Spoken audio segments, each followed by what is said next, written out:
Hello and welcome to this edition of Take the Fear Out the Gear with me, Mr. Chumley Warner. And me, Jason Bangers. And this week it's the very green Roland System 1. Aye. And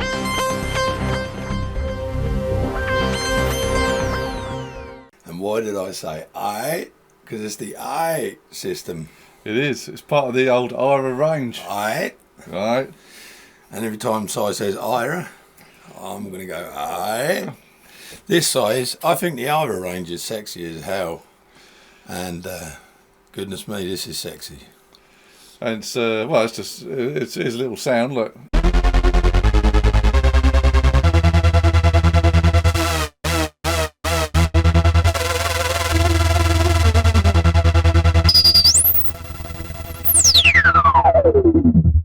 That was one for the cats and the dogs.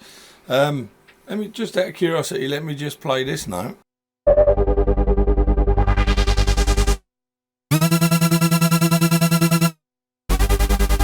Why am I playing those keys? This is actually a repair video, guys. What happened? Found this on eBay and the person selling it said there was 3 keys that weren't triggering properly. And as Jay said, there was one here, this one, and there was one in the middle here somewhere, I can't quite remember, and there was this one here.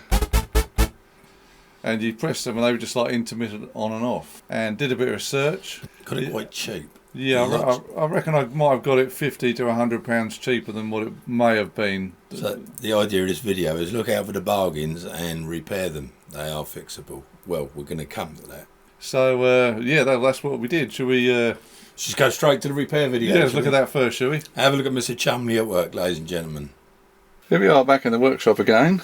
Something a bit more modern this time. Basically what we think is wrong with this is probably got some dust underneath the rubber pads where the keys are. Because if I play down, that one's got a bit of a dodgy contact.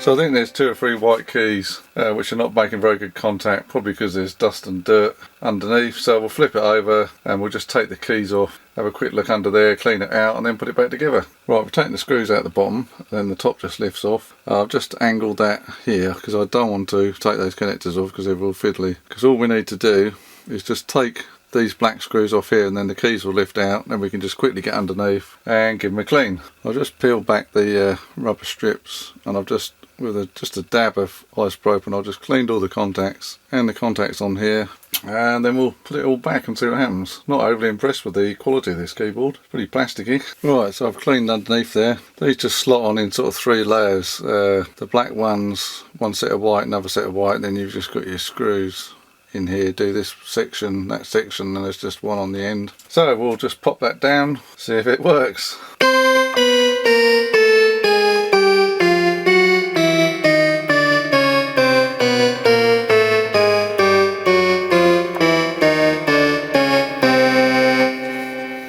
There's still a couple of troublesome keys. There's these 2 here, which if you press them lightly here, they're a bit intermittent. So what I'm going to do, I've got some, these came with my number plate, I put a new number plate on.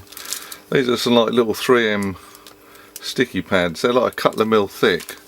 And what I'm going to do is I'm just going to cut a couple and then stick them underneath the keys so it adds a couple of mil, and that's not a non-permanent solution, and we'll just see if that works. Okay, so what I've done is I've got my little 3M pad, and you can see this is where the keys touch the rubber things, the rubber keyboard things. So what I've done is stuck my little pad in there, which will raise it about 2 mil, and we'll put it back and see if it works. All the keys are back in. Right, screws to go in. You've got 1, 2, 3, 4, 5, 6 here at the front. 1, 2, 3 in the middle. Then I think there's a few at the back there, possibly 5. Right, we'll stick those in and we'll see what happens.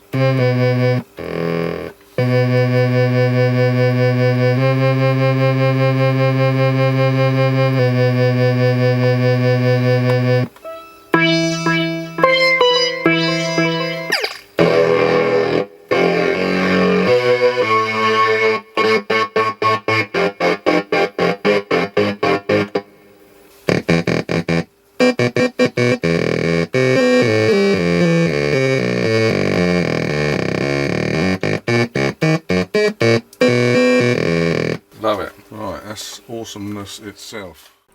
It's the man with the soldering iron again. Except you didn't need a soldering iron this time, did you?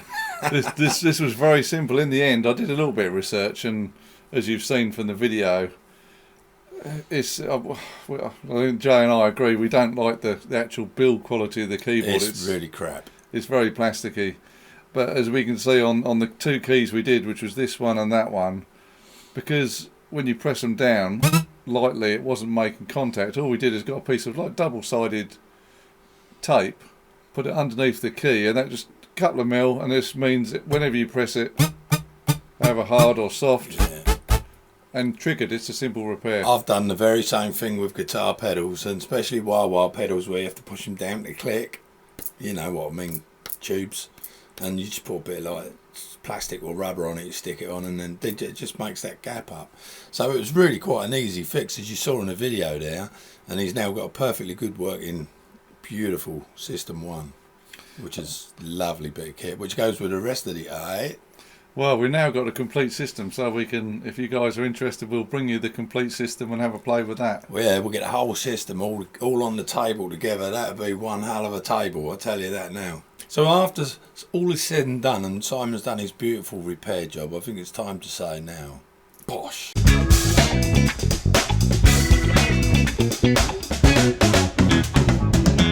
Chumley stats. So here's some stats for you. So as we said, Roland System 1, this is what it's called. Any idea of when it came out? I remember them coming out sort of like, no I don't, I think they're about 15 years old, I could be totally wrong. Yeah, I'm sure I saw one about 15 years ago, so I don't know what that makes the year. No, they're a lot newer. Are they? They came out in 2014, so they're about 6-7 years old. I'm not far off it. Well, I am, aren't I? I'm a long way off. You doubled your money, dude. You doubled the 7 to 15. Yeah. I remember being in that disco shop or that shop, Y-Buy, and I'm sure there was stuff like that in there, but it seemed like 15 years ago, but obviously my brain...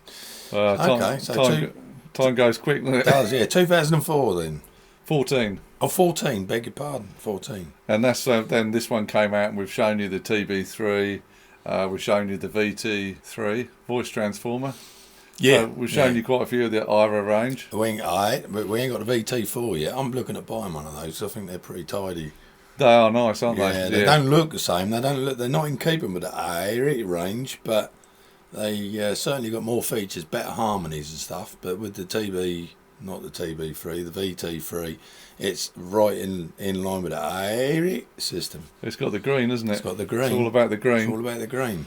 So what is this? Hence the T-shirt. And this was a complete mistake. I just put it in my bag and thought, He's being modest, he knew. So it's a 4-voice virtual analog sync, so it's all digital. What you've got all your controls there for your filters, everything's there. You've got the famous Roland scatter effect. This has got a built-in arpeggiator. We like that. It's actually a 24-bit USB Midi interface, which is cool. Handy. What we discovered earlier, because all these controls, you can send them as like MIDI commands or MIDI controllers. So you can turn something here and send it as a MIDI command. So that's really cool. Yeah. And so that's a quick talk about price before we talk about the plug out side of it. I know how much they were. They were about 500 quid, weren't they? That's right, yeah. That's a bloody lot of money, really. These were 500 quid. And sorry to butt in. Yeah, go for it. Considering how shit that keyboard is, and I do mean shit, it's almost like it was printed on a 3D printer.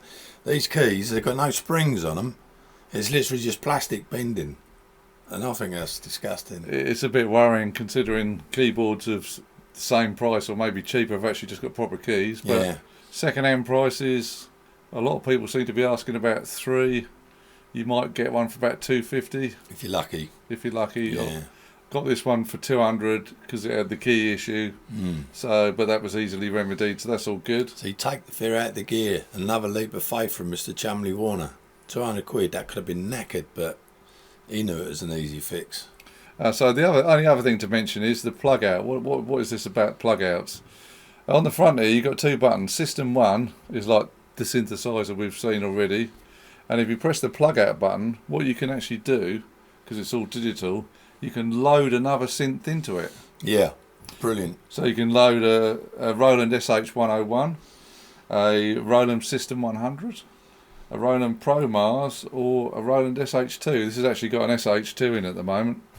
And I'll just press a button.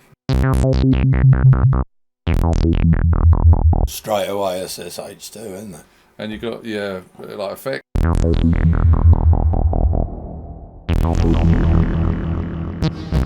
Can one ask, is that, by the way, this plug out, is it Roland Cloud?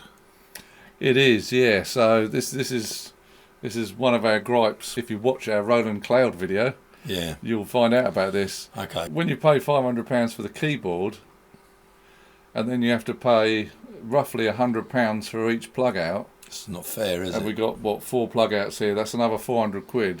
So you're up to £900. That's excessive, isn't it? And then at that point, you'd be thinking, maybe I should buy a different keyboard. Yeah. So you can subscribe to the Roland Cloud. Oh, you'll see it in our video. I think it's the medium subscription, but then you'll get the plug outs for your System 1. But it seems a bit of a stretch. That's only if you want to really utilise it. I mean, you've got everything you need right here, in my opinion.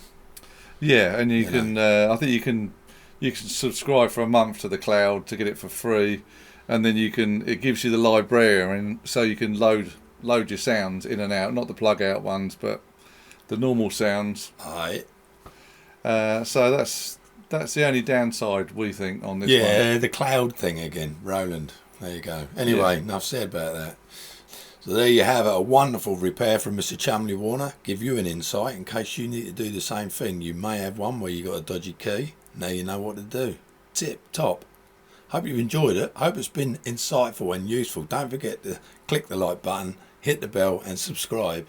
From us at Take the Fear Out of the Gear, Jason Bangers, ta-da from me.